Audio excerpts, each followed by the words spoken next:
जीतू पटवारी के बयान पर भाजपा प्रवक्ता नेहा बग्गा का पलटवार। कमलनाथ 2 लाख रुपए की कर्ज माफी का फर्जीवाड़ा कर रहे थे।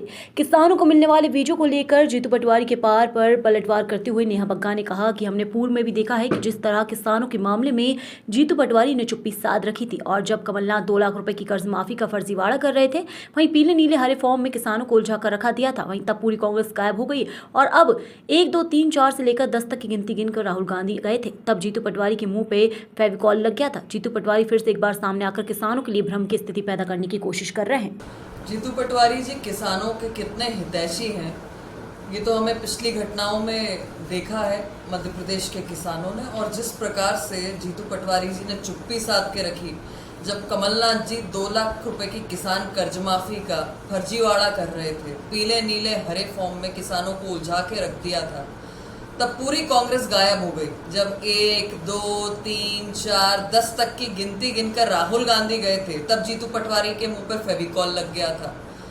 जीतू पटवारी जी फिर से सामने आके किसानों के लिए एक भ्रामक स्थिति पैदा करने की कोशिश कर रहे हैं। पर इन किसान भाई बहनों ने अब कांग्रेस पार्टी का पैकअप करके विधानसभा और लोकसभा चुनाव में उन्हें घर पर बैठा दिया है।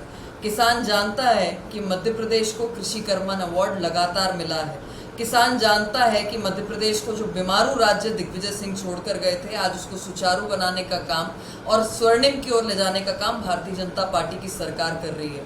किसान जानता है कि किसानों को देश की आज़ादी के बाद पहली बार अगर किसी ने प्रधानमंत्री सम्मान निधि से सम्मानित किया है तो वो प्रधानमंत्री नरेंद्र मोदी जी की सरकार है। किसान जानता है कि उनकी सिंचाई का रकबा अगर पहली बार इतना बड़ा है तो वो भारतीय जनता पार्टी के शासन में बड़ा है।